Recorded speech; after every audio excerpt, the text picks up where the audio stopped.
First of all, anybody who comes into a room to listen to a lecture obviously wants to get something out of it. And the important thing is for you to find out what you can gain from Sahaja Yoga. Have the experience, and then later on you ask your questions. For the moment, have this experience. Thank you. She'll be here in a minute. Today I want to talk to you about the spirit, which you have heard about such a lot, and you have known that you have to be the spirit, you have to become the spirit is going to give you rebirth, and what is the spirit supposed to be? And actually, so much has been said about it. That spirit is the truth, it is the truth, you have to receive the truth. Now we must understand at the very outset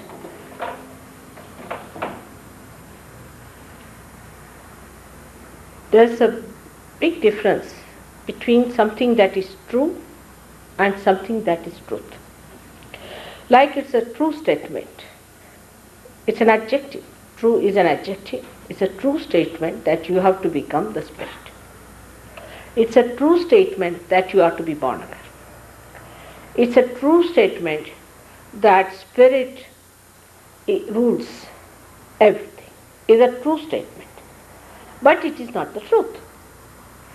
In the sense, unless and until you become the truth, true statement is like an advertisement, you can say, like a place or a signboard that indicates. For example, somebody says this is St. Monica, but that is not St. Monica, it just puts a signboard. If you see the signboard and you see the arrow going towards it, unless and until you go into it, you are still standing at the signboard.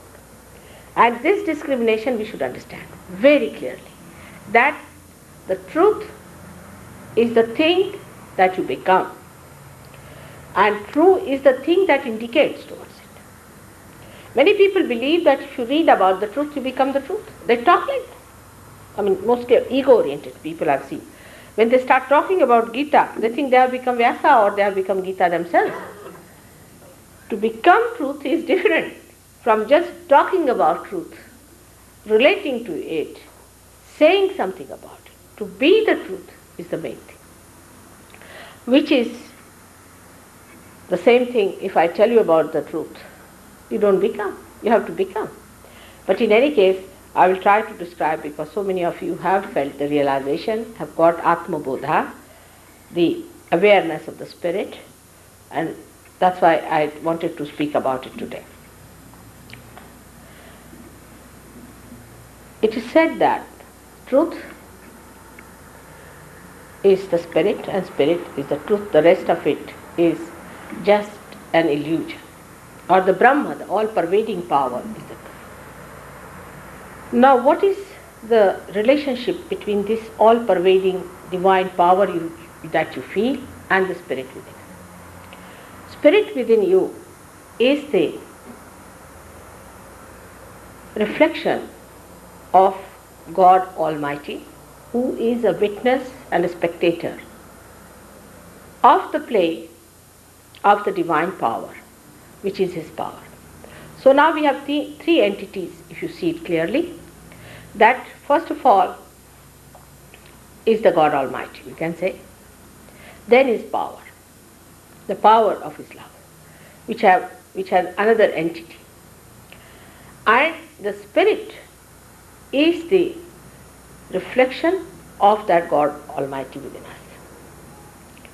We have another fourth entity, we can say, which is reflected in the spirit, is the essence of this all-pervading power.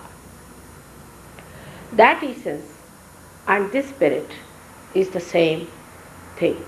Once you touch your spirit, you touch the collective being within you, immediately get collectively conscious. That should happen to you automatically. This is one of the powers you get when you get collectively conscious. And also you get connected to the all-pervading power, because that is the power which emits collectivity. It is such a concord that we cannot understand this concord between these three things, these what we call the Father and the Holy Ghost and the Spirit. We call him Jesus Christ. So these three things are so much connected with each other that as soon as you touch one, you touch all of them. Because they come out of one thing, and one thing gets divided into three things which are absolutely connected. We cannot understand such a concord in human relationship. I mean, you won't find husband and wife or a child so much one with each other that you touch one, you touch everyone. You get connected with one, you get connected with every one of them. Now the Spirit within us connects us on one side, as I said, to this all-pervading power. As soon as you become realized, the Spirit, the seat of the Spirit is here. Immediately you become collectively conscious. You become. This is the first part of it. Now how do you become collectively conscious? What happens to you is in your central nervous system, you start feeling this all-pervading power, first of all. This one thing happens to you. Then secondly, you start feeling the center of another person on your fingers. Thirdly, you start feeling the centers within you. This is all the part of the collective consciousness. That happens because, first of all, you get to the truth, you become the truth. And the truth is that you are part and parcel of the whole. You become that. You are the part and parcel of the whole. You are the microcosm, you have to become the macrocosm. You have to become, again I say, it's not just a brainwash or anything, you have to become. The becoming has to take place. When the becoming takes place, then you become that truth. Means, I don't have to tell you, you are brothers and sisters, now let's form UN or something like that, an organization. It just happens, you start feeling another person on your fingertips. You start feeling yourself on your fingertips, and you start feeling that absolutely boundless love for another person, and you feel like giving that person that relief out of love. It's not a love which is biased, which ends up into sex and nonsense like that. It's a love that just works compassion, just works out the compassion. And it is such a flowing thing, it emits freely, as in Sanskrit is called nirvaj. Means you cannot pay any interest on it. It's without any interest. There's no return for it. It just flows. And that's possible only when you become the truth. You cannot help it. Even if you want not to help somebody, you will help. Now what happens when you become the truth? Your attention. Sitting down here, you are paying attention to me. If I tell you, you can pay attention to somebody else. Sitting down here, you can think of somebody else. Your attention is mobile. This attention of yours becomes the truth, means gets enlightened. And the beauty of it, that when it becomes the truth, it has got the purification power. Your attention has got it. Not only that, but all the information you get through this attention is the truth, is the absolute. Like you place your hands now like this, you get your cool breeze coming in. Alright? And you want to find out the vibrations of any one of these people. Who is the realized soul among them? Let's see. They are dead, they are no more. You want to find out who was the realized soul among these people. You just think of them. You need not even put your hands towards a photographer. Just put hands like this and you will know who are realized, who are not. You get the absolute value of a person as soon as you start feeling the vibrations of that. Absolute value. Means you get the truth that is absolute. It cannot be challenged. Even if you have 10 people or 100 people or 1,000 people, if they are realized soul, if they are feeling this all-pervading power, then you just have to put your hands to it. And you can say, all of them will say the same thing. When I gave realization to one Englishman in London, he couldn't believe it, that his attention has become collectively conscious. He just couldn't believe it. Because it's, you see, for these people who have too much of brain activity, they cannot understand. They believe in God, but I don't know what sort of belief they have. They think God is something in our pocket or some sort of a thing. But if it is God, or if you really become realized souls, then you have to have certain powers of collectivity. So he said, I'm worried about my father. I would like to know how he must be feeling now. I said, very easy. You just put your hands like this and think of your father. And he started getting a terrible burning on this finger at this point. He said, what does this mean? I mean, because I have come here to decode all these things. I said, this finger, this part is of your father. And this finger denotes Vishuddhi chakra, this center. Now, if Vishuddhi chakra is caught, that means he must be down with very bad bronchitis. That means that. He telephoned, the father was in Scotland. He just telephoned there, in my presence, to his father, that how are you feeling? Father didn't come to the phone. The mother said that your father is down with very bad bronchitis. This is the sentence.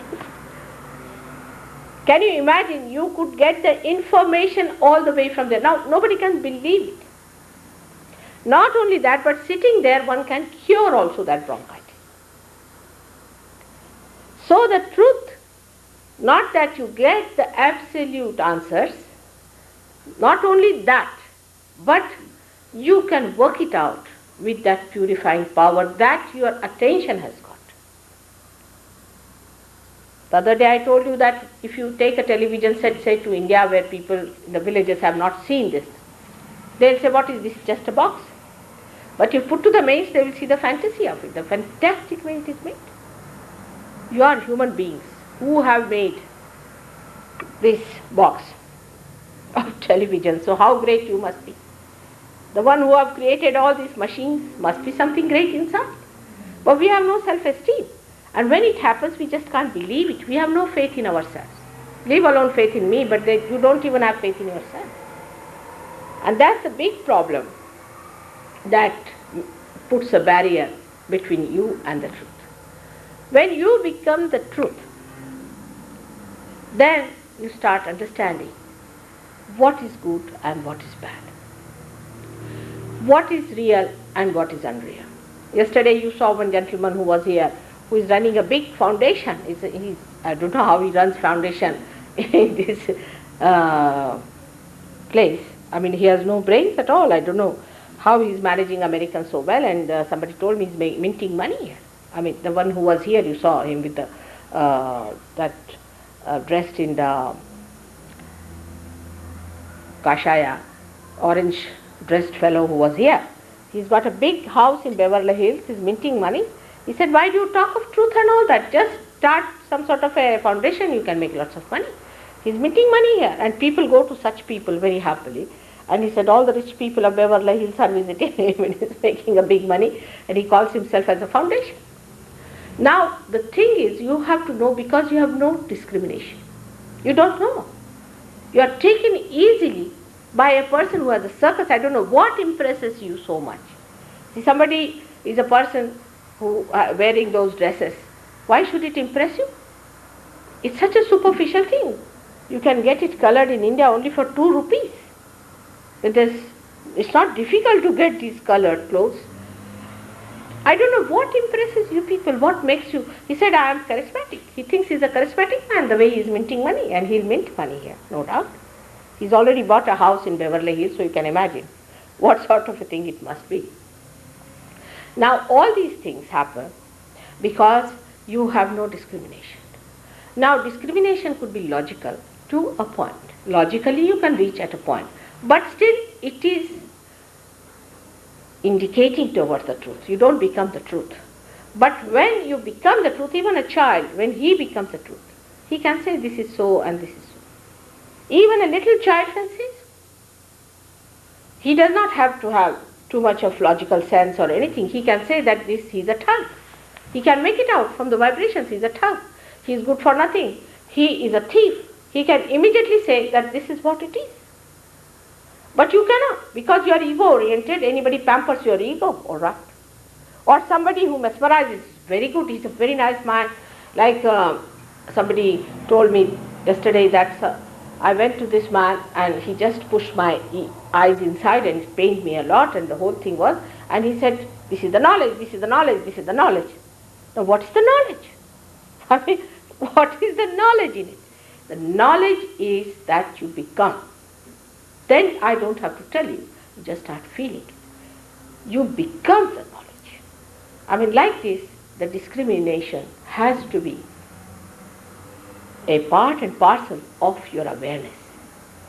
It just becomes, you just can't feel it. There are many people who can say that, oh, I didn't like to go to that house, I didn't like this person, I went to that person, I didn't like all those things. But this could be due to some conditionings, due to some ideas about it. It's not absolute. And these absolute values have to be absolutely universal. We'll take a simple example. Say, for example, we have the paintings of Leonardo da Vinci, of this lady, you know, the smiling Mona Lisa, the mobile smile of Mona Lisa.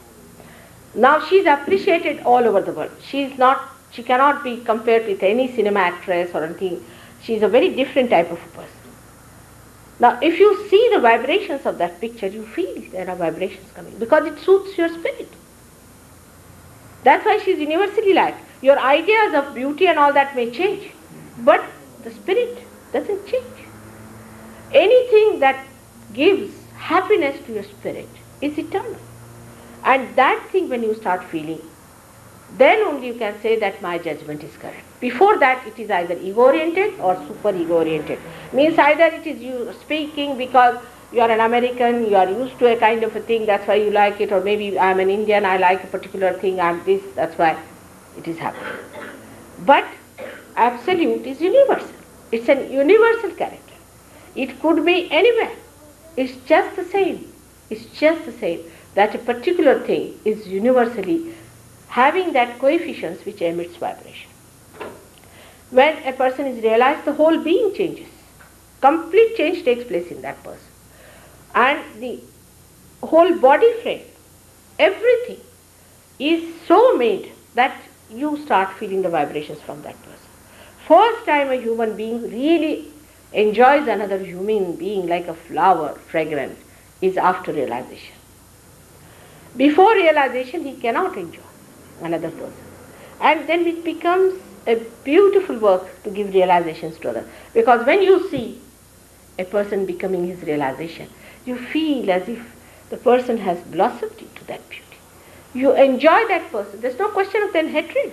You just start enjoying that person because the beauty of that person has manifested. So, is the beauty. The truth is the beauty. For us, truth, in the normal sense, mostly truth is extremely harsh, is very dry, is horrifying. At the time of Manu, the earlier days, he said that you must speak the truth and you must speak the thing that is priya, means is dear to others. So at the time of Krishna, they raised a question, how can you combine these two things? To speak the truth as well as it should be dear. If you tell somebody that you are egoistical, as it is, he'll blow you off. If you tell somebody the truth about the person, he'll be very angry. Or if you say you are possessed, he may hit you back. So what to do with a person like that? How to tell him something that would be dear as well as is the truth? So he put another word in between. He said, you speak the truth, you speak the hita, means for the well-being of the spirit, and you speak the thing that is dear. Because if you speak something that is good for the spirit, that will be truth, no doubt. Today you may not like it, but in the long run you are going to like it. Because if I tell you something today That supposing somebody is attached to some horrible guru, and I tell him, oh, he's horrible, don't go to him. He might not like it. It's quite possible. He may not like it. But tomorrow he'll discover that what she said is the truth. Because he'll go down every day, and then he'll find out that what she was saying was true. I should have listened to her at that time. But supposing I just to pacify said, all right, very good, you go to that guru and do this. For the time being, he may like it. But once he discovers later on, said, what a cheat. She didn't tell me the truth. So the truth is for the well-being of the spirit. And this is how Krishna solved this problem of making the beautiful things as the truth. The beauty becomes the truth because then only you become the beauty. So this spirit gives you the absolute. Before getting to it, you live on relative values. Everything is relative, and that is why there is a confusion. You don't know who is the truthful person. You don't know whether this is good or not. One person may say this is good, and another person may not say it is not good. For example, if you put a one painting here, say example, this one, or any painting, and you ask a person, about 10 persons to come and mark which part is bad, the whole picture will be off. If you call them again and say, now, tell us which part of it is good, the whole picture will be off. You won't understand why the same thing which was discarded as the bad is now regarded as good. Why there is such a confusion? The confusion comes in because you have not reached your absolute. If you become the absolute knowledge, then you don't have this confusion. Then you know for definite it is so. And not only you will say, but everybody will say the same thing because truth is only one. There cannot be two opinions about the truth. Then it is not truth. It is a relative thing. But the truth has to be one. For example, whenever we have problems here, anybody coming from a problem, I don't have to tell them. They all will show me the same finger, mother, this is his catching. Everybody gets the same feeling. Everybody gets the same finger burning. Same thing is said by everyone, whether it's a child, it's a grown-up person, or a person who has come only yesterday. He can also feel the same way. This is what it is. For that you don't need any brainwashing, any teachings, nothing. You just become. As everybody who has eyes can see what is the color of this thing. Or you can see the color of this wall. Everybody in human awareness. Maybe for an animal, this color may not mean anything. Maybe to fishes it may be, but not to some animals. But to you, it means yellow means yellow. You all know it's in yellow color or a cream color, whatever you may call in your language, is this color. Everybody will know that this is red or this is blue or green. If somebody says that it is blue and it is green, then you will say that this man is confused. You see, because 10 people are saying the same thing and this person is saying this something else.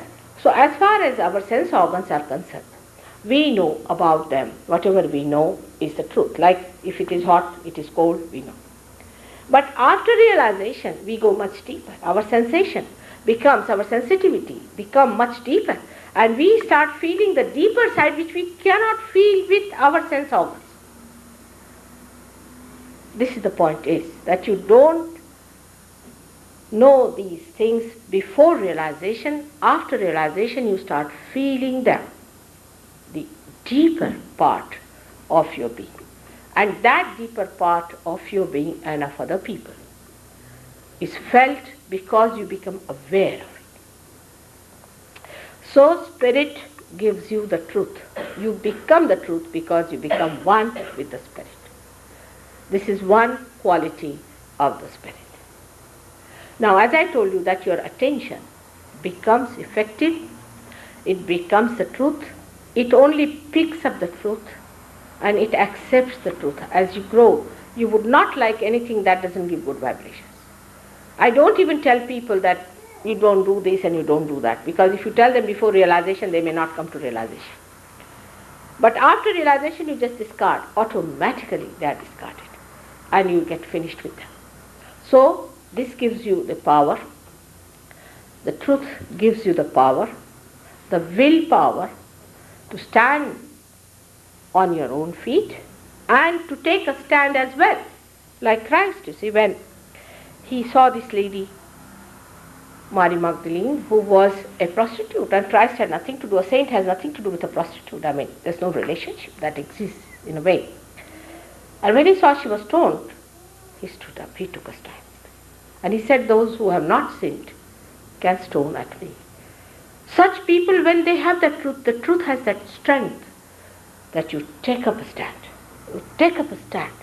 And that should happen to all the Sahaj Yogis. As soon as they become realized souls, they take up a stand.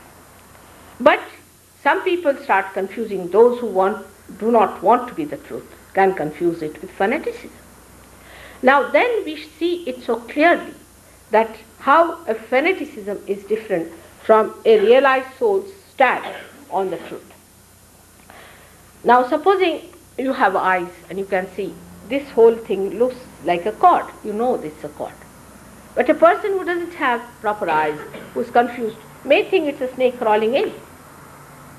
So the person who sees can only see that it is the rope, and he'll go on saying it is a rope. It is not a snake, it is a rope. I can see it is a rope. He will always say that whatever you may say, it's a rope. You are just right. And he can prove it to you that it's a rope. So a person who is a realized soul will stand up, take a stand on his truth, his findings, and not only that, but he will prove it to you that it is the truth. But which way can he prove it to you? Not by mental activity, by telling you, no, it is the thing. Then you may go even worse. Only by opening your eyes. He can open your eyes and make you see, putting on the lights, he can see, now see for yourself. Is it not a rope? Now can you not see? Because he understands the other person hasn't got the eyes to see. He hasn't got light to see, he must have the light. So he opens the eyes of the person and makes him understand that this is the rope and not the snake. This is what happens to you when you become the truth. You become extremely gentle with people, very compassionate. You understand that they are blind. You understand that misled. You also understand that they may fumble, they may ruin themselves. You understand all this. And then you are extremely compassionate and kind and patient with them. And you feel that they must be saved. You see that they are getting drowned. You see them in the water being drowned and finished. And you want to save them and you go all out to save them. Like we had some people in England who got their realization. They were Americans and I told them, I'm going to America. They all jumped it. Mother, if you are going, we are going ahead of you to work it out. Because this is the truth. Let people find out. They gave up everything, just came to work it out. They paid their own money. They came on their own. They spent all their own money. Everything they settled it because they thought people should be saved. But when people do not have the truth, they have some sort of a bias. They'll come here for either for money or for something to do this work. And untruth is such a thing that it drags many people into it. You have a friend, you'll take him down to that. Another friend, you'll drag. You think that if my nose is cut, why should others have their nose intact? It's the other way around thing. And so many people start getting drowned and drowned into ignorance and into darkness. Now whatever I am telling you about truth has been said thousands of years back and is being said again and again. But it was a true saying, and whatever I am saying is a true saying. But again I say you have to become the truth. Unless and until you have become the truth. This is also just a true saying. When I was born, my father told me one simple thing. He said, I know you are born on the 10th story. But nobody is going to believe you. They may crucify you, first of all. If they don't crucify you, if you write something when you die, there will be another Bible created. You give realization to 2-3 people, they'll think these people have gone crazy, they are mad, they are good for nothing. So you find out a method by which you give really en masse realization. Let some people go at least to the first floor to see that there's something beyond. And they take to it and give to others. Because no use giving realization to 1 or 2 people here and there. And that's what I worked for many days and I worked it out. I found out the permutations and combinations of human beings, and I should say with that human realization when I found out the method by which you can give realization. Then I came down to America. The first country I came to was America because I knew, I was sure, because I felt the vibrations of the people here. And I thought this is the time I should go and tell them about this great happening. But as Americans were at that time, very shifty people, and I thought they have no value for reality just now. They have no value. They'll have to go through this all nonsense of these gurus and all that. Otherwise they are not going to understand. And that's how I went back. For 9 years I was there. Even now you can see how people are. They cannot take to reality easily. It's very difficult. It's very easy to make plastic things. You see, you can make thousands of plastic things. But if you have to convert a person into a flower, that is very difficult, a reality, a real living flower. And then to make it grow is even more difficult. People like something that is artificial and something that is convenient, which you can manage, manipulate. You see, like some people said, Mother, if you want we can give you money, but we cannot take realization because it is too much. I mean, for them it is easy to be member of some guru. They think this guru will be going to heaven and he'll give them a pass as the Pope can give you a pass. All right, now you come along. You are here in the kingdom of heaven. Come along and settle. This is what they feel. They feel that this should happen to us, and then he's sitting down there, he's giving us all these passports, and we just go there. And it's very easy to pay some money to a guru and settle down with it.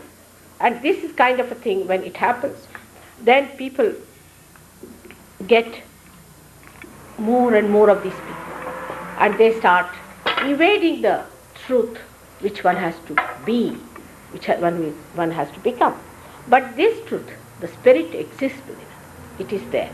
All the time it exists. It is very watchful, alert, all the time alive, and it's an eternal thing within our heart. The seat of the spirit is here on top of your head. In Houston, I met a lady, and she told me, my God is sitting on my head. I said, it's a perfect thing, you know that. But even if you know that, it's just the true thing you know. But you have not yet become the spirit. It's a true thing she knew, that God is sitting on her head. But she had not become that. And that becoming is very important, and that should work out. And when that works out, you'll be amazed how it helps you to understand all the absolute things of the world. Everything, all kinds of absolute problems can be solved. But people have to be really prepared to accept the truth. Unless and until they are so, you cannot be forced into it. You cannot be forced into it. If you do not ask for it, it cannot be forced, because it is your free will which is respected. If you want to go to hell, as I said yesterday, you can go very fast. But if you want to become the spirit, you have to ask for it. If you ask for it, it is there, you are made that way, that's what you are finding, that's how you will know the purpose of your life. Otherwise you have no purpose at all. Like this machine, unless and until it is put to the mains, it cannot work. In the same way, unless and until you are put to the mains, you cannot work it out. That is the source, or we can say the plug of this divine force is your spirit, which resides in your heart. The second quality of the truth is that it is the source of joy. It is the source of joy. All the joys of the world. Joy is not a double thing, like happiness, unhappiness. Happiness comes through your ego. If your ego is pampered, you feel happy. If your ego is hurt or your superego gets into problem, then you feel unhappy. These are doubles. But joy doesn't have double. Joy is absolute. When you are in joy, you become the witness of the play, and you start seeing it like a silent witness. That state of joy is a permanent state if you achieve it, and you dwell in that permanent state of joy. And this joy comes to you in case you have that heart to express that joy. That special heart, if it is within you, if it has to work out, then it opens. But in a place, I would say, where people are more sort of thinking and using their attention too much and are busy with other things, it takes time. Their brains are more developed. The light goes more to the brains, and that's how they first get the knowledge. The knowledge part of it they get. They understand all the chakras, they will know all about the kundalini, they will know how to move it, they will know how to give realization, they will like my lectures, they will have all these things. See, more on the mental enlightenment they will be. The brain is enlightened first. But the people who are more on the left side, as I told you yesterday about the right side people, the left-sided people are the people who indulge into the bhakti, into the worship of God, those who develop their heart more. They first feel the joy. They cannot get into too much into these acrobats of mental activities and trying to analyze everything and to find out. So these people just jump into joy, and they are in joy. For example, you have read Gregor's book. Now, so many people have got his book, and it's a very well-written book. Of course, we have worked together, and it has come out very well, no doubt, and you will enjoy it very much. But you give to an Indian Sahajogi from a village or some place, even from Bombay, they said, what is the need to go to all this? I mean, you've got it, now you enjoy it. I mean, it's like you cook something for someone, very excellent thing. You've done everything, cooking and all that. A person who is analytical, whose brain is developed, he'll come and ask, oh, from where did you buy it? How did you cook it? He'll eat, but he'll ask that. So the enjoyment will be first starting in his understanding the knowledge of it. The another person will just eat it and very nicely enjoy the taste of it. So there are two types of people in this world. One type which enjoys first the knowledge and everything of it, and then goes to the joy part of it. And the another side is the one who just jumps into the joy and finished with it. Especially children are like that. They just feel the joy, they enjoy my company, they are here, they just enjoy, they relax, they sleep off and enjoy the vibrations, and they just go off to sleep. They relax and they feel very happy about it. And they are not bothered as to find out what Mataji is saying and what intellectual joy they are getting. So there are two types of people who are, one of them are the people who are right-sided, another on the left-hand side. Now the left-hand side people have other problems also, because they are so emotionally bound. They are so emotional that they can get attached to things in a very wrong way. For example, here you find that people are not so much attached to their children in the West. Now in India you will find horrible people who are at the helm of affairs, who are attached to their children that they can even sell their country for their children. And we have such horrible experience of these people that for their own children they'll give up all that is collectivity. So the people who are on the right side have an advantage as far as the collectivity is concerned, while the left side people have an advantage as far as the joy is concerned. So the people who are fond of their own children, their own family, their own wife, you see, they'll come to me and they will say, Mother, left-sided people, like in India, please help my mother. Please help my great-grandmother who died in a possession. I mean, she's dead, but you better help her. Mother, can you help my brother's wife's real something, you see. It goes on like that till for about a month he gets realization, he's bothered about all the relations that he has, all the connection he has, and it's a big headache for me.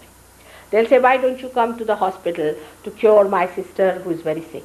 All these things start working out with people who have emotional ties, and the attention goes diverted. When you get diverted in those attentions, your growth is definitely hampered, and can be very dangerous also, because these people to whom you are attached may not be the type of people to whom you should be attached. You have to be detached with them. So a kind of an attachment which develops, which drags you down, while the people who are attached to more to knowledge and to intellectual feats also develop an ego that, oh, we have come to know so much about Sahaja Yoga, oh, we are very clever, now we know this and know that, and they too are dragged down. Both sides there is a problem. So one has to be in the central line, the central path of evolution, which Buddha has said that you should be in the center. Not to go to too much to the left and too much to the right. Because as I told you, if you go to the left side too much, you jump into collective subconscious, and if you go to the right side, you jump into the collective supraconscious. Now, the supraconscious people who are there, dead, those who are ambitious people, are giving lots of information even about Sahaja Yoga. They are telling, you see, there are people who are writing on the walls about me, they write poems about me, stories about me. That's the truth. They are telling about the truth. They are telling the true things, but they are not the truths. There are many people who are prophesied about. But what's the use? I tell them, why don't you get your realization? Like this lady, Dean, what was her name? Jean Dixon. She announced about me, my birth date, everything she announced. And when I came to America, I told her, why don't you become realized? She said, I'm not interested. I've told about you, finished. I'm not interested. She didn't want to get realization. Can you imagine? She wouldn't get a realization because she was thinking that she will lose her powers to prophesy. And that she didn't want to give up because they are so identified with their ego and supraconscious activities that don't want to give up. Like this Bible of Levi is also one of the advantages of that. You see, people can find out about me written very clearly in those Bible and all that. But 10% of that is still missing. And that 10%, if you get it, you get the whole of it. If I go and talk to the writer of this, he will never accept to get realization. It is absolutely true. Because he wants to see, talk about it. Like people, there are psychosynthesis people, Jungians, and all these people talk of the same thing that I'm talking about. They want to talk about it. They don't want to become. They have made the stage completely ready for Sahaja Yoga to happen. But if I go and tell them you become realized, they will deny. They wouldn't like it. Because that's their profession. They want to have it. They want to do it. I've seen people, in India especially, there are some people who are writing books about me. There's one gentleman who saw in a photograph that was given to him by Sainath, his father. And Sainath had told him that mother is going to come and you will see her picture on my wardrobe, my robe. He's wearing a robe and my face is shown there on the folds. The folds are there. This man wrote a big book and was published, and he invited so many people. I didn't go for that, but so many people were there. And he talked about me. He said that this is what happened, this is a photograph, and this is the mother who has come and all that. But when I asked him, why don't you get your realization, he would not. Because he thought he's making money out of telling these things. I mean, even it can become a very subtle thing. I would say there are people who are really thugs and those who are really, we can say, devils or antichrists. Forget them. Even there are people who are like this, who talk about the truth, no doubt, but they don't want to be the truth. It's very surprising how people live with that. They want to live with it. They just want to continue. I'll give a very good example of a person like that. In India, somebody told me that somebody is writing about you on the wall. I said, who is this one? And he said, I would like mother to come to my house and this and that. And I went to his house. And he told me that I'm getting all kinds of statues of gods and goddesses from somewhere, I don't know. He showed me. And they were wearing even diamonds. I said, now what are you going to do about it? He said that this I'm getting here and I don't know what to do. I said, throw them in the sea. Just don't have it. Some dead bodies or some dead souls are trying these tricks on you. These are temptations. You throw them in the sea. He would not. He said, but mother, I'm writing such great things about you. What's the use? I said, you better get realization. I'm not interested. Whatever I am, let them find out. Who are you? What's the use of this? He said, many will come to you and all that. I said, you don't try to tell me all these stories. You better get realization. And I think I've heard that she's very seriously ill. I mean, she's mad now. It's not good to do that. You should become the truth. That's the main thing, is that my interest is that you should become the truth. Even if you are few people, doesn't matter. You become the truth. I don't want thousands to come here who are living with the idea of the truth. You become is the point. Those who do not want to become, I have no interest in them. I have no interest. Like some people would say that, mother, you are so good at curing. Why don't you cure these people and cure that people? I am not for curing at all. I did cure a very important man in India, and he sent the Secretary of the Health to talk to me about it. And he said that why don't you cure this person and why don't you cure that person? We can have, the whole government can help you in this. I said, I have nothing to do with the government. I have nothing to do with the curing at all. Because the truth is to be assimilated. The byproduct of that is that you get well. That's all, it's a byproduct. But what's the use of curing useless people who cannot give light? In the house, if you have a light which will never give light to others, will you try to repair that? I mean, it's common sense. You would not like to waste your energy. Let that thing go back into the process of remaking and come back. Unless and until you are a seeker, what's the use of giving you anything that is so material? What do anyone gain? What can anyone gain by this kind of artificial or outside happening? You have to become the truth. That is the main interest of God. God has no interest in people who do not want to accept the truth. He has no interest at all. They are just a waste. They are wasteland. They are useless. We should say they are garbage. In the ultimate thing that is going to happen, when the sorting out will take place, such people will be nothing but garbages, good for nothing. Let them live with ego, superego, whatever they like. But God has no time to waste on these people.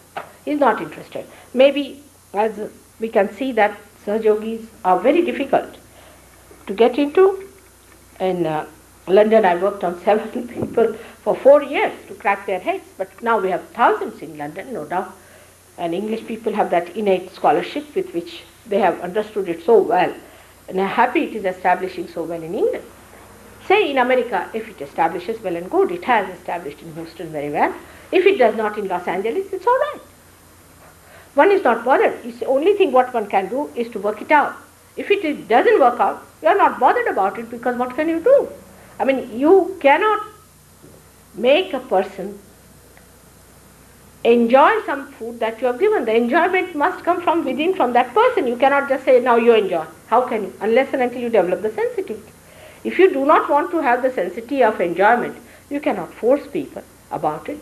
You can cook for them, you can put it in their mouth. Even if you want, you can just a little bit bite it for them. But they have to enjoy with their own tongue. You cannot enjoy that food, isn't it? So that tongue has to be enlightened. And if they do not want to be enlightened, what can you do about it? You just cannot force it. It's very simple as that. Because if they think that they are happy, let them be happy. We cannot force things into them. This is the fundamental truth about Sahaja Yoga. Whether you like it or not, it is you who has to ask for it, it is you who has to get it, and it is you who has to enjoy it. It's all your own. I have nothing to do with it. Only thing is, it is placed within you, and I can just help you to enlighten it because I am enlightened, and you can enlighten other people also. But if you are not interested in enlightenment, no use coming to my lectures. I have seen many people, you see, who come to me, say, oh, she speaks very well, we should go and listen to her, you see, it's very good speech and all that. And then they walk off, they don't want realization. At the time of realization, they won't even take out their shoes, they won't even put their hands. So why are they here? I mean, such superfluous people also come to me. It's absolutely superficial. But they come. And in India, I've seen many villagers, they come and they just sit down for a while and they say, oh, now we have taken the darshan of Mataji, now we are very happy, we are going home. They will come all the way from miles together, you see, in their bullock carts, settle down there in the villages, thousands. When I go there, mother, we have taken your darshan now. Now, they won't take realization. They'll say, we just want to touch your feet. I mean, my feet can be swollen like that. It is thousands of people coming on my feet. If you tell them you are not to touch my feet, nothing of the kind, you get your realization. They said, no, we are only interested in touching your feet, mother. They are brought up that way, they are conditioned that way. You are brought up in listening to lectures. You see, you go to this lecture, you go to that lecture, go to that lecture. Oh, very good. You want to assimilate all this into your head and think, oh, we know about Kundalini. You know, but you are not. So, in the first lecture I said, you have to be honest, truthful to yourself. Do not cheat yourself. And know that you are that spirit. You have to become that. No use just cheating yourself all the time and being away from the truth for which you are born on this earth at this time to get it. You are here for that. If you have no self-esteem, what can I do? I cannot pump it into you. And this is the problem I always face, whether here or in India, with many people, that their idea about God, idea about getting to it is so superficial. While they are deep, they are made so deeply, they are being built up for thousands of years. They have just to become it so simple. But they are not. They are not aware of their depths. They are so superficial. They live with superficialities. And they have managed their lives with it, and they think we are all right.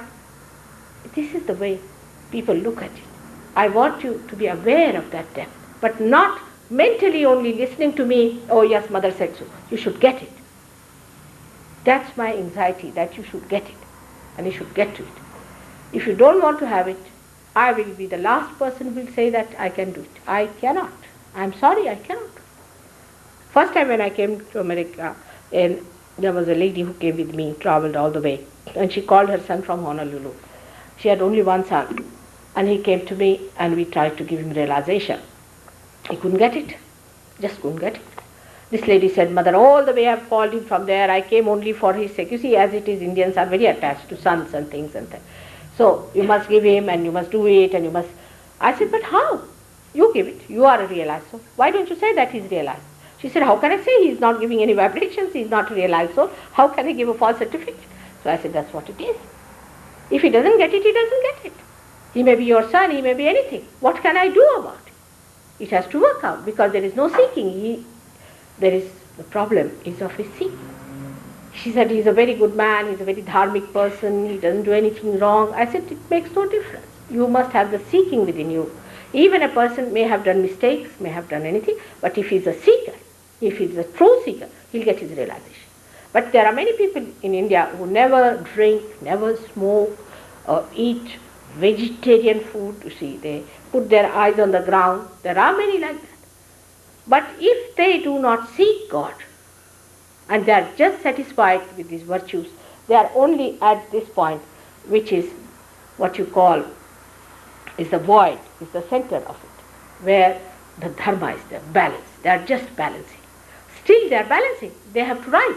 And how will they rise above it? They will only rise if they are seeking. And once you seek, you become your own master. You all can become. Only thing, you have to just desire it. But that desiring, you cannot pump into anybody, you cannot force into anybody. It has to come from within yourself. If my saying that can create that desire, I think whatever I've said has some meaning, has at least some effect. And that would be the best that I could expect. I wanted to talk to you about the centers, but today I don't think I will be able to cover. But tomorrow at Panorama, I'll again speak to you about the centers, all the centers that are within you and how you are built in. But gradually we are moving towards that. Today they wanted me to talk about the spirit. So I have talked to you, and you asked me also a question yesterday, what is the spirit? So tomorrow and day after tomorrow, these are the only 2 days I am now in this place, Los Angeles, which means something great, Los Angeles. And let's see now, when the angels get awakened and get to it, then I will tell you all about it. Tomorrow about the chakras, and day after tomorrow how to do. Luckily we might get a place here somewhere. We are trying to find out a place for a center. And if we can really manage to get some place for a center, we would like to start a center, and we'll inform you about it, where you can, after getting realization, learn the divine technique by which you become the guru. You can give realization to others, and you can grow by giving to others. You cannot grow if you keep it to yourself. It's the question of collectivity. If you just sit at home, Mother, we do your puja, we worship you, we take vibrations from you, nothing happens. You do not grow. You have to give. Otherwise you stagnate. People grow only when they give. Sahaja Yoga today is for giving and not for preserving yourself. That time is finished.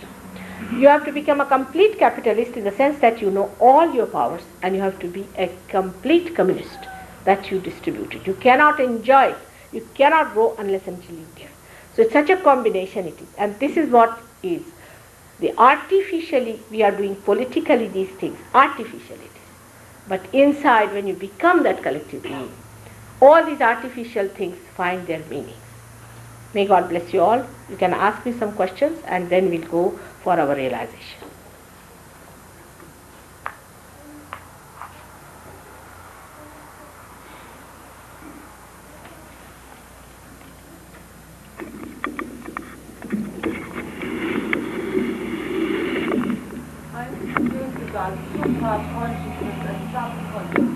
What is it?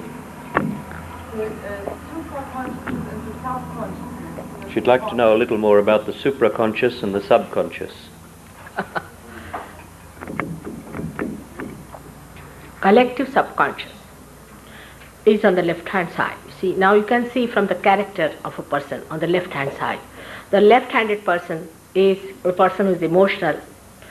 He is not aggressive. He takes aggressions upon himself, but he's sly. He can be mischievous. He can be very cunning. He'll work it out in such a way that people will not know how he works out the things. See, that's the left-sided person. And he might be sort of, just go and see where is this girl? Which one? England, Miss. The feminine.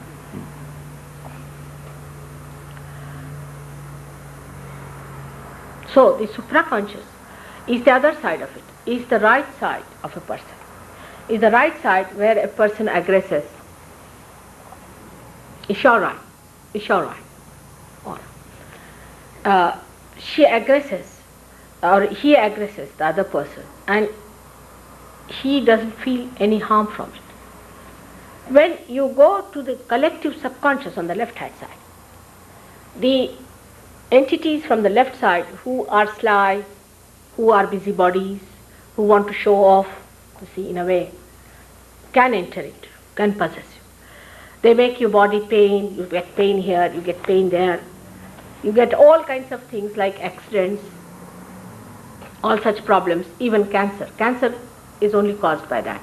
Epilepsy and all troubles of the mental troubles like madness, lunacy, schizophrenic and all those confusions that you get out of these possessions, they take place from the collective subconscious. Some of these horrible people who are working on you, these techniques of mesmerism of different types, push you, most of them push you onto the left side. Some people do put you on the right side, some of them who just make you overactive for a while, you become very speedy and another personality comes on you and you start becoming extremely active and you start seeing things in a way that as if you are riding a very fast horse.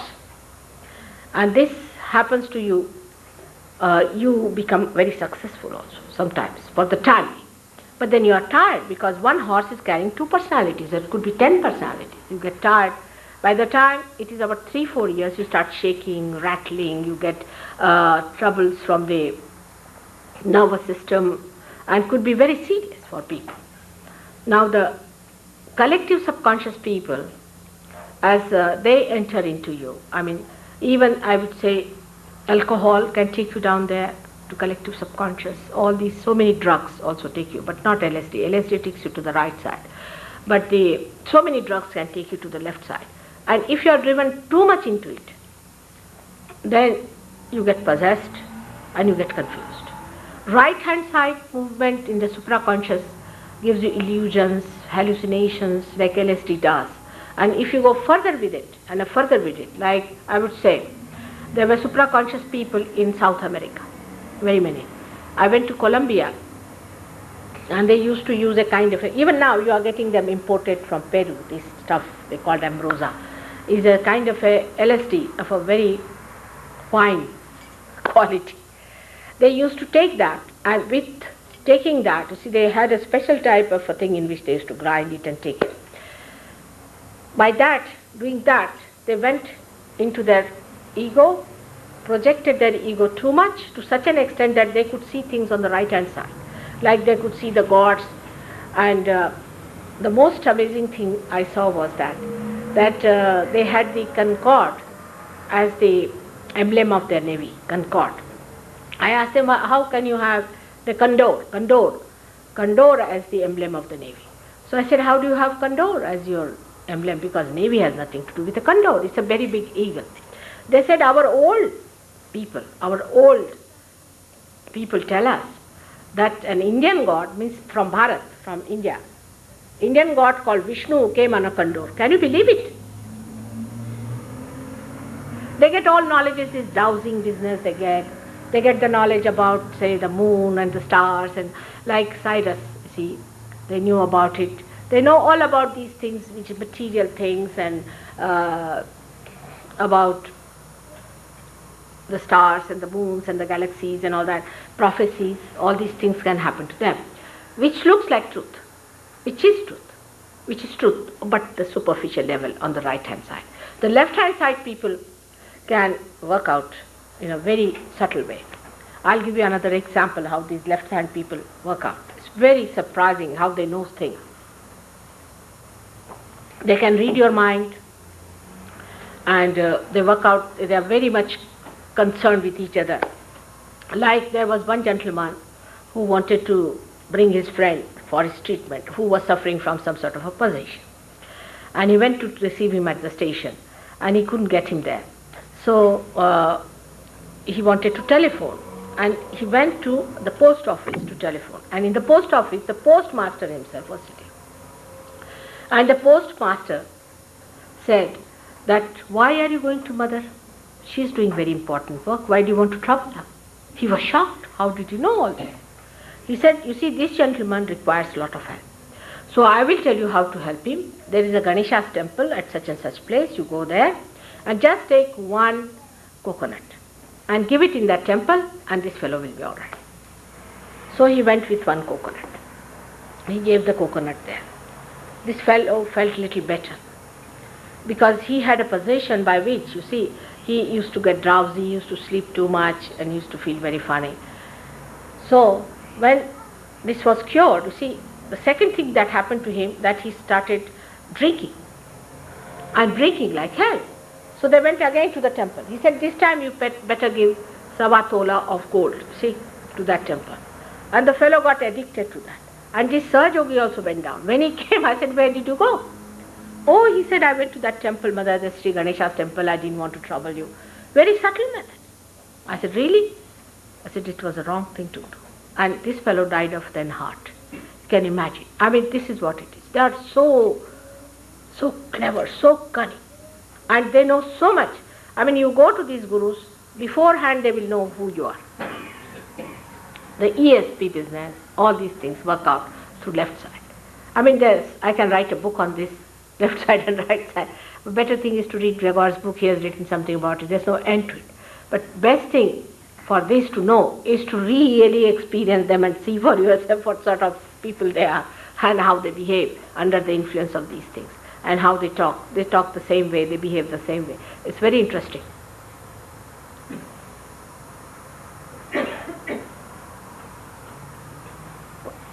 Any further questions?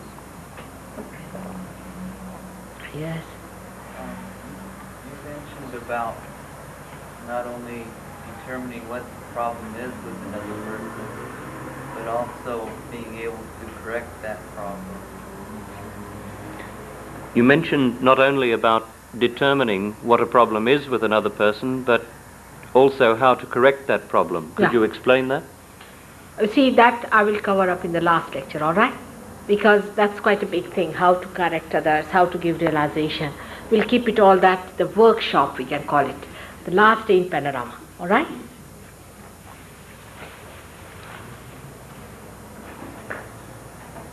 Yes. Is her mother's house in Mount Abu?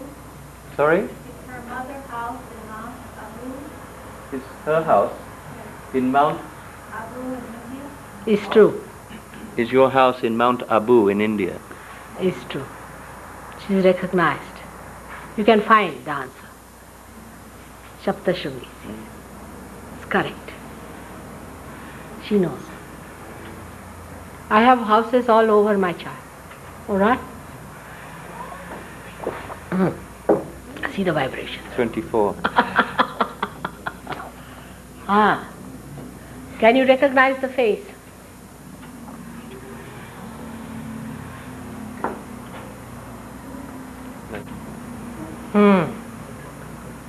Most of us have been there. Yeah. And the fragrance also you get of gugun. That's the beauty of Indians. They know quite a lot.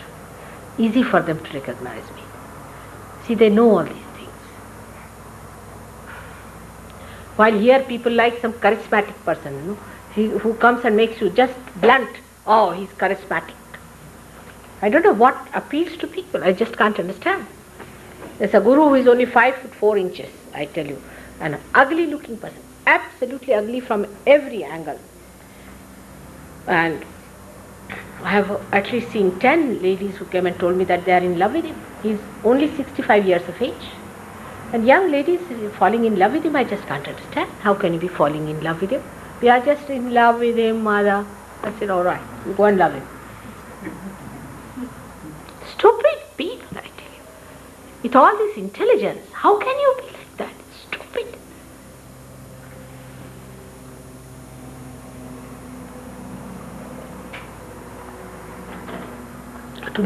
To be mesmerized like this, I mean, imagine a guru falling in love with the disciples. I mean, can there be greater absurdity than that? I mean, I just can't understand.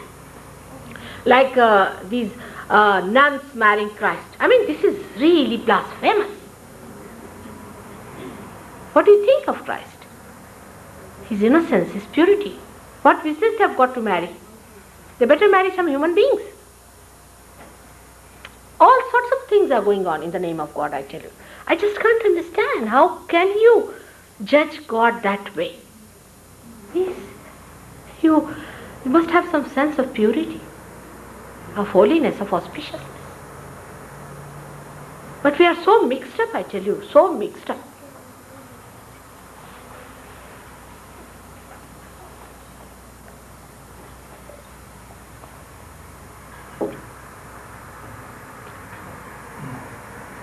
Yes.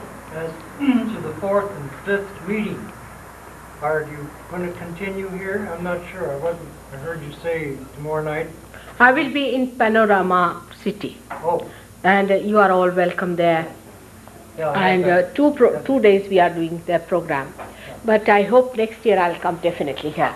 And we'll have a better organization and better way of putting up things next year. But we are going to start 3 centers, at least 2. One in this area or Beverly Hills area, one. That gentleman has come or not? I don't think see so. him. No, he hasn't come tonight, but He's there. he has the number. All right. So there's one gentleman who has offered a place for a center, you see. And we have some people who have come from England who would like to start it in Los Angeles here. And there's one center we can start in Cerritos also, because we have somebody, the son of one of our trustees, who is staying in Cerritos. There also we can start one center. 1 day in a week we can have it there. Just now we'll start only 2 centers, and you people should look after it.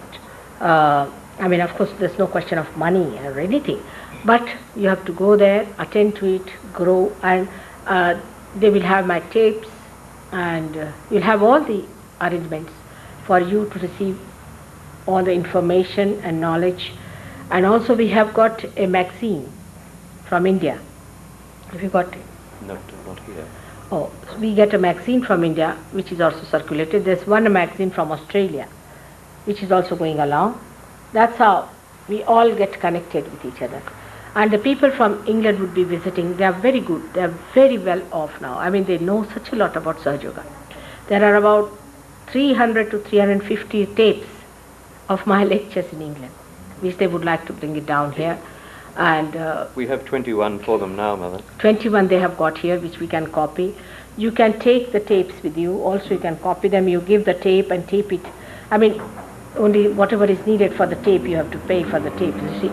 In Sahaja Yoga, we don't believe in exploiting anyone. Neither the Sahaja Yogis should exploit the other people. Like, you see, people will ask for free. That you say that, they'll say, you give us this thing, even the tapes free and all that, because we are not collecting any money. So if you want to have a tape, you just give a tape to them for taping, or what you can do is to pay for the tape itself, you see, whatever is needed, so that there is no pressure on the person who is running the center here. You see, it should be a mutual understanding between you people. And somebody gave money yesterday. I was told that we don't take money from anyone, so that should be returned to that person. We don't take money. Only the Sahajogis themselves then collect money. Supposing this hall is to be done, now it's all partly my own money and partly from the Sahajogis in London. They have paid for it.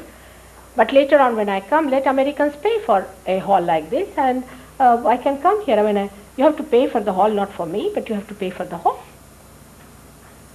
That's how it works out everywhere, so that I do not have headache of money because I'm hopelessly bad. I don't understand. So you manage everything. Wherever you say, I will come and I will give lectures and I will give realization. But as far as money is concerned, I'm hopeless. I don't understand. Any other questions?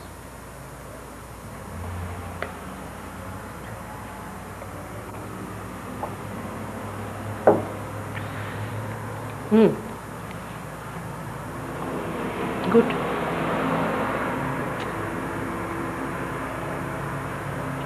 Now put your hands towards me. Like Slip your shoes off. Slip off, shoes off. Please try to listen. And if you don't want to do all these things, you can go away. Because you see, we don't want to break our heads with people who are obstinate. You see, you have to be more open-minded, isn't it? Just like a scientist, you should be open-minded. Just take out your shoes, put them on the feet. How are you in vibrations? All right? Doing well. You are going to Russia? Is it? I've given realization to many people in Russia. I can give you their addresses if you are going down. Oh. There's no difference between Russians and Americans, I tell you. No difference. They have the same Kundalini, they have everything. There's no difference. You'll find that just the same. They're just like Americans, you know. Absolutely, there's no difference. Why are they fighting? I don't know. Same about China. No difference. They have the same Kundalini, same thing. Everything has got, everybody, except for the faces are different. It's most surprising that, you see, China, and I must tell you a good story about China and Russia. It's very interesting that Sita had two sons, twins, called as Lava and Kush. And you see, Rama had sort of sent her in the wilderness because people criticized her staying with Ravana, whatever it is. So these two boys didn't accept his kingdom, Ayodhya, and they went across India. One of them went to Caucasus, another went to China. This Caucasus fellow went actually to Russia because he established his kingdom there. And that's why it is called as Slav, from love. His name was Love. And another brother who went to China is Kushan. His name was Kusha. Now imagine these two brothers fighting. What should I feel about them? I mean, there's nothing to fight. Nothing to fight. I mean, this fighting is all nonsense. And that all these problems can be solved if they get realization. That's the only way. If you become universally conscious, everybody is just the same. There's no difference at all. For fighting for what?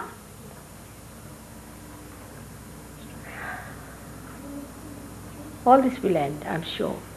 Some wisdom will come. It will happen. But you first become the proper foundations.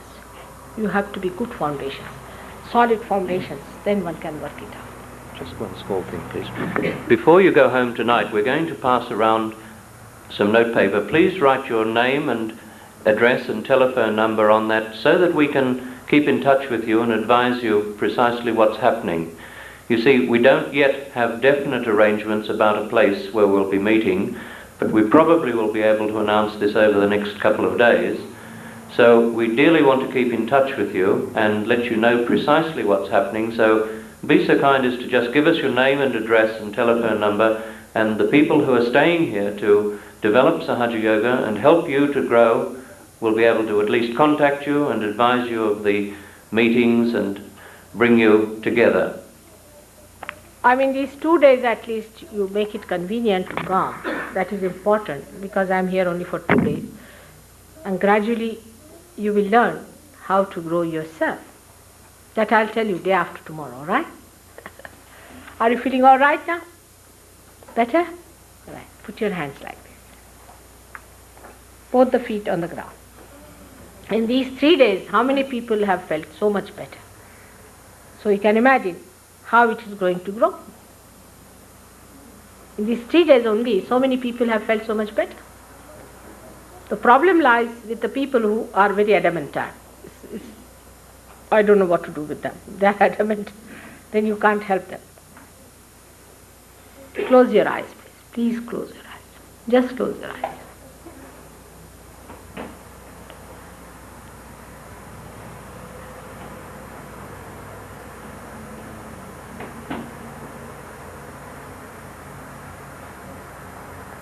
Don't watch others.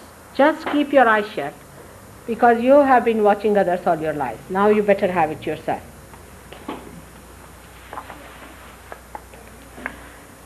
When you close your eyes, you just leave your attention absolutely free. Do not focus it into any point. And if you can't help it, then you can put your attention on top of your head, towards the top of your head, but not anywhere else. Best thing is to leave it absolutely open.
Now put your right hand on your heart.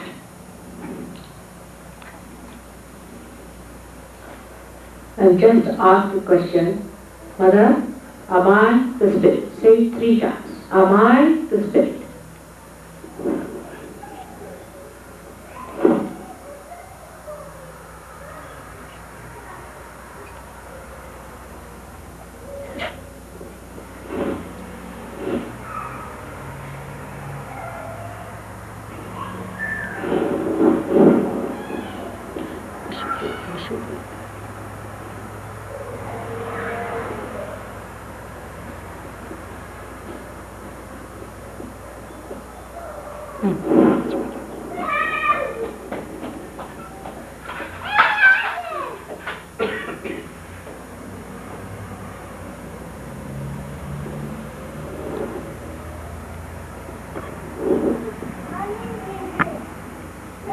Do not pay attention here and there. Keep your attention steady.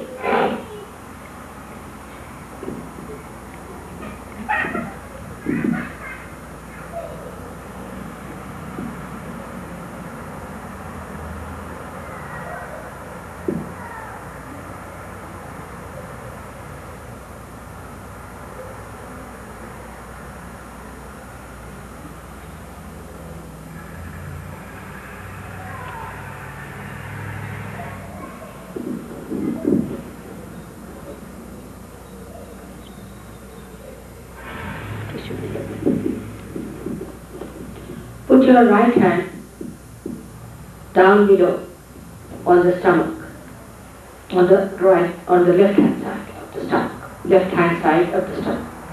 and ask a question, Mother, am I my own spirit?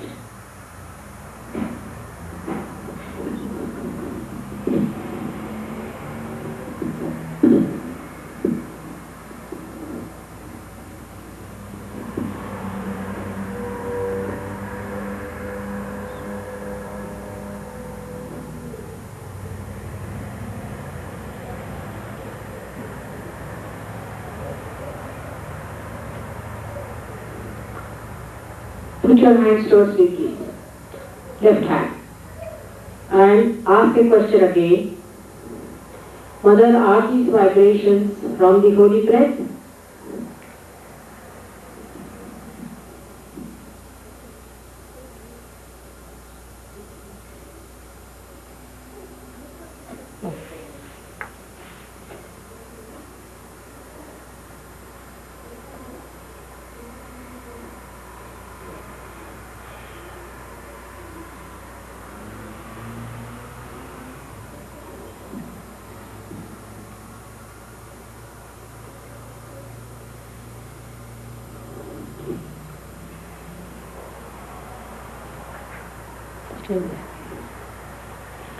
Only thing now you have to say is that, Mother, I am not guilty. Say it 3 times.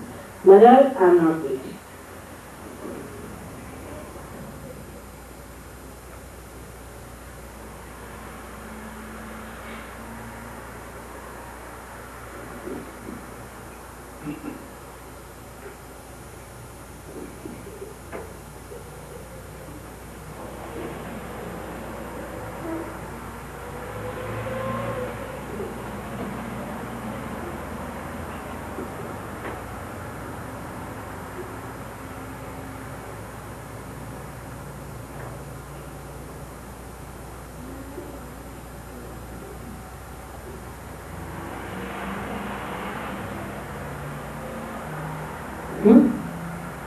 On the left side.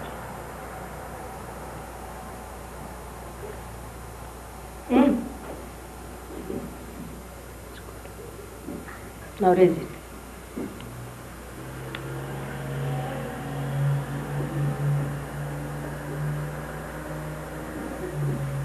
Please put both your hands towards me and say, Mother, please give me my realization. Both the hands towards me, and you have to ask for it. Otherwise, like this, asking for it. You see? Just like the namaz, we pray to God. In the same way you should say, Mother, please give me my realization.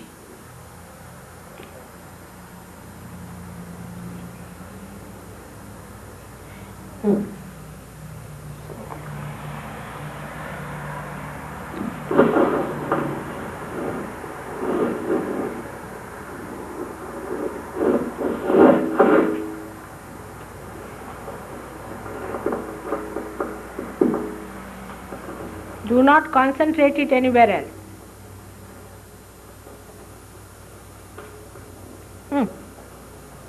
It's good.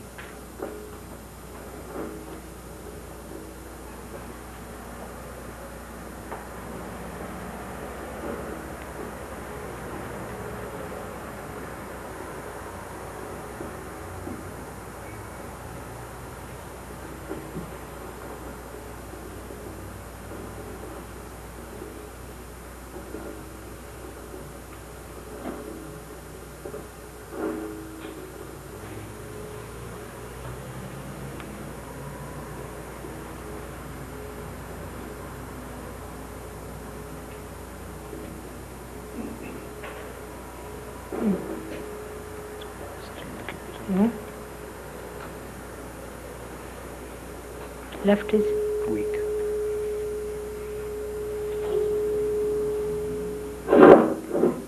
you have to ask it from your heart. Ask it from your heart. You have to have the desire. If you don't have the desire, it won't work out. Please put both your hands and just ask it. Mother, please give me my realization. Better. Talking about the heart also, if it doesn't work out, then really.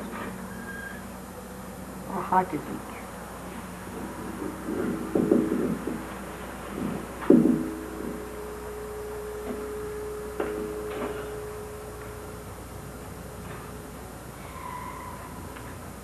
melting? Yes, it is. Much stronger.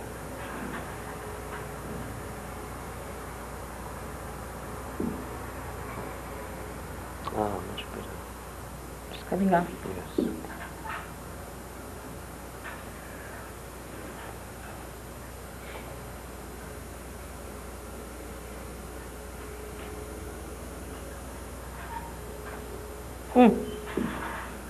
Better. Please see if you are getting cool breeze in your hand. Just put both the hands towards me and see if you are getting cool breeze in your hand. Like this, like this. Other way down. Chale.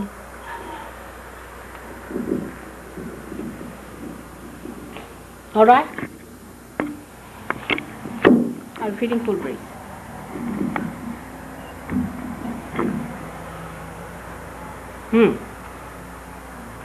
Feeling it? Good. Do not concentrate or exert yourself or sort of put any pressures or put your concentration in the center of your eyes, nothing of the kind.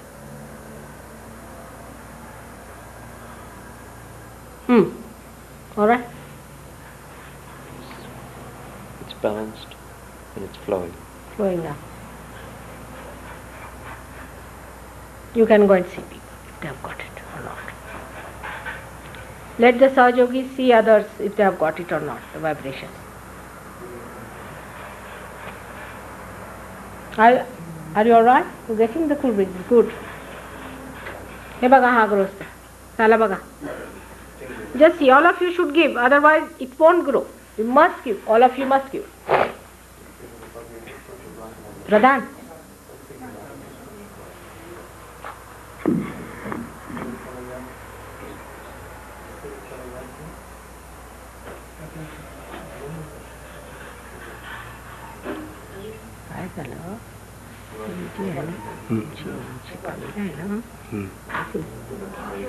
आता सगळ्यांना forgive करायचं, सगळ्यांना forgive केलं पाहिजे, ते important आहे नाही पण त्याचा लोड फार असतो.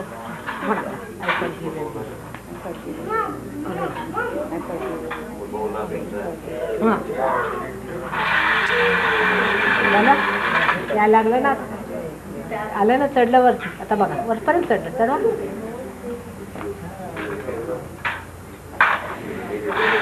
एका फर्गिवनेसवर अडकून होतं बघा. तुम्ही फर्गी म्हटल्याबरोबर चढला.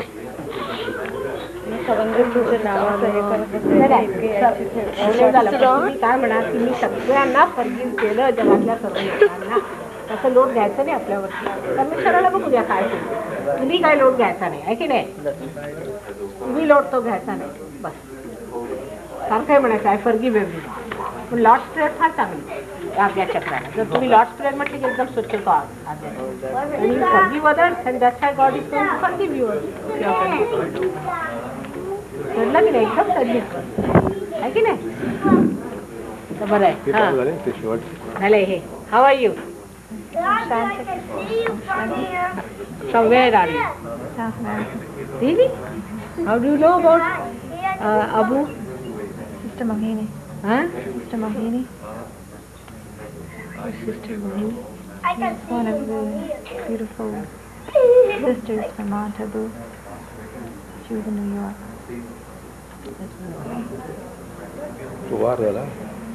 Is she good? Huh? झाला का? दिसतंय. What does she do? She teaches Raja Yoga. She lives in Mataji. She dresses like you. No, but she's not. No, not that. You meant that? No, it's not that. It's not that. See, Raja Yoga is artificial thing. Because you don't start your car. You start moving your wheels and things. I thought you asked about the Jagadamba, the Amba, the goddess that lives. I thought of that. Because you looked at Indian from a distance, so I thought, no, it's not that.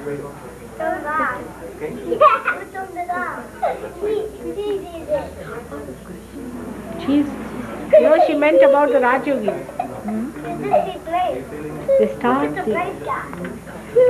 machine without starting the car. You can't have it. म्हणून तिचं realisation झालं. झालं नाही बघा तिचं कसं काय.